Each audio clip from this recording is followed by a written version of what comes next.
पाकिस्तान की टीम में एक भी पर्ची नहीं है, ये कहना है पाकिस्तान क्रिकेट टीम के हेड कोच आकिब जावेद का। आज की वीडियो आपके सामने सारे पॉइंट्स रखूंगा, पोस्टमार्टम करूंगा इस प्रेस कॉन्फ्रेंस का, जो कि मुकम्मल तौर पे झूठ पे मबनी थी। सब चीजें झूठ बोली गई हैं, एक एक चीज आपके सामने रखूंगा। उसके बाद आपने फैसला करना है कि आकिब जावेद साहब झूठ बोल रहे हैं या सच बोल रहे हैं। सारी चीजें आपके सामने रखूंगा कि किस कदर ये हमें बेवकूफ समझते हैं, चूंटियां समझते हैं, या जो भी आप समझना चाहें वो हमें समझते हैं, या खुद को बहुत ज़्यादा कुछ सियाना समझते हैं, जो भी आप कह लें। लेकिन जो प्रेस कॉन्फ्रेंस थी, इस कदर झूठ थे उस प्रेस कॉन्फ्रेंस में कि यकीन माने कि वो सुनते हुए भी हमें शर्म आ रही थी। एक शख्स इतनी ढिठाई के साथ झूठ कैसे बोल सकता है। सबसे पहली चीज़ उन्होंने बोला है कि हम इंडिया से मैच हारे तो उस वजह से पाकिस्तानियों के इमोशंस ज़्यादा थे, उन्हें दुख ज़्यादा हुआ। मुझे आप यह बता दें कि आप सिर्फ इंडिया से हारे हैं, आप न्यूजीलैंड से लगातार 3 दफा हारे हैं। लगातार आप 3 दफा न्यूजीलैंड से हारे हैं। 2 दफा ट्राई सीरीज में, उसके बाद चैंपियन ट्रॉफी में। ट्राई सीरीज का फाइनल आप न्यूजीलैंड से हार गए, चैंपियन ट्रॉफी का इंपॉर्टेंट तरीन मैच आप उनसे हार गए, और आप कहते हैं कि सिर्फ इंडिया से हारे हैं। उसके बाद वो कहते हैं जी हमारी टीम में एक भी पर्ची नहीं है। मुझे आप यह बता दें और मजीद सुने कि सऊद शकील ने टेस्ट में बड़ी अच्छी परफॉर्मेंस दी थी, और एक और पॉइंट यह बोला कि T20 की परफॉर्मेंस को हम मिक्स कर देते हैं ओडीआई की परफॉर्मेंस के साथ। सऊद शकील 2023 में आखिरी ओडीआई खेला था, किस परफॉर्मेंस पे वो टीम में आया है। अगर आप टेस्ट के प्लेयर्स नहीं रखते, T20 की हम मिक्स कर देते, फिर कहते हैं जी T20 की परफॉर्मेंस हम मिक्स कर रहे हैं। जब उनसे इरफान खान नियाजी के बारे में सवाल हुआ तो मुझे आप बता दें कि खुशदिल शाह बीपीएल खेल रहा है। बीपीएल क्या कोई 50 ओवर का वहां पे हो रही थी, बीपीएल 50 ओवर की हो रही थी, या फहीम अशरफ 50 ओवर खेल के आ रहा था। बीपीएल भी तो 20 ओवर का है ना। तो आप अगर नियाजी को नहीं रख सकते थे तो आपने खुशदिल शाह और फहीम अशरफ को बीपीएल की बुनियाद पे कैसे टीम में शामिल कर लिया। मजीद झूठ सुने जी कि हमने क्यों नहीं रखा सुफियान मुकीम को। सुफियान मुकीम के पास एक्सपीरियंस नहीं था, फैसल अकरम तो खेल चुका था ना, उसकी परफॉर्मेंस थी 3 मैचेस में 5 विकेट्स थी। आप उसे वहीं से आपने सुफियान मुकीम को शामिल किया, फैसल अकरम को साइड पे कर दिया।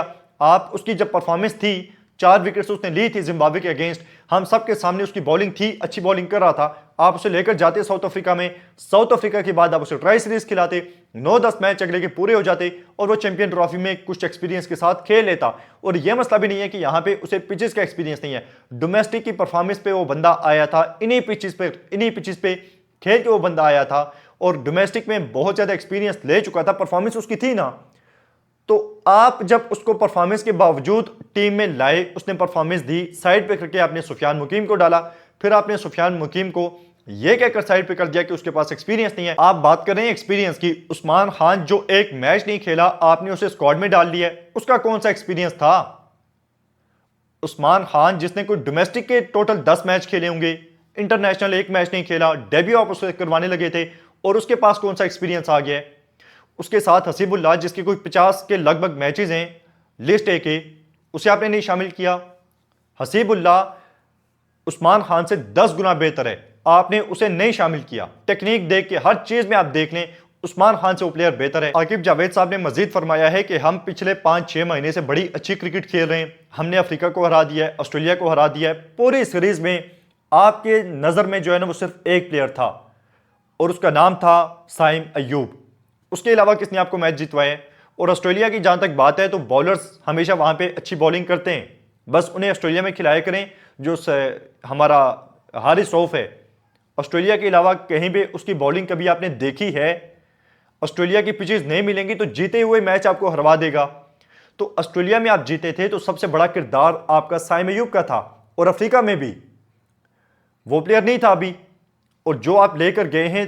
और एक और चीज सुनो यार, कि खुशदिल शाह रिप्लेसमेंट थी साइम अय्यूब की, और खुदा का खौफ करें कि खुशदिल शाह कैसे रिप्लेसमेंट हो सकती है साइम अय्यूब की। खुशदिल शाह एक बॉलिंग ऑलराउंडर कहूं या बैटिंग ऑलराउंडर कहूं, यह भी नहीं समझ आ रहा कि वो बंदा क्या है। और आपको चाहिए था ओपनर, जो कि बनती थी रिप्लेसमेंट हारिस की, मोहम्मद हारिस की। ठीक है ना, आपके पास मेन नहीं है तो बैकअप पे उसके साथ का जो ओपनर होगा आप उसी को देखेंगे। और हारिस से बेहतर ऑप्शन आपके पास कौन सा था, कोई भी नहीं था। कम से कम आप ले जाते तो ऐसी बुजदिल क्रिकेट ना खेलता, वो शॉट्स खेलता, जितने भी रन बनाता, तेज रन बना के आ जाता। एक मैच में फेल होता, दूसरे में आपकी इज्जत रख लेता, लेकिन कम से कम ये जो चूड़ियां पहन के आपकी खेल रहे थे प्लेयर्स, वैसी चूड़ियां पहन के ना खेलता।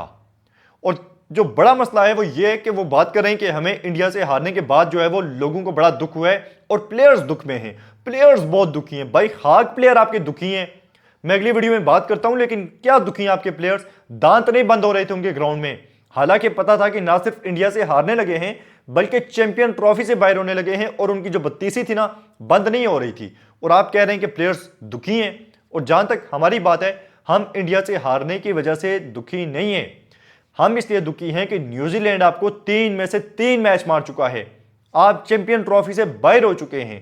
यह दुख है इंडिया से। ठीक है, इंडिया की टीम बहुत बेहतर थी आपसे, आप अच्छा मुकाबला करके बेशक हार जाते, आपने मुकाबला ही नहीं किया।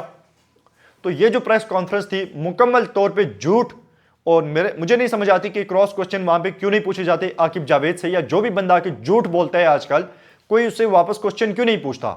सीधा साधा एक क्वेश्चन पूछा जाता है जी, न्याजी को नहीं शामिल किया, सुफियान मुकीम को नहीं शामिल किया, और उस पर एक झूठ का पलंदा बांध दिया जाता है जिस पे आगे से कोई सवाल ही नहीं पूछता।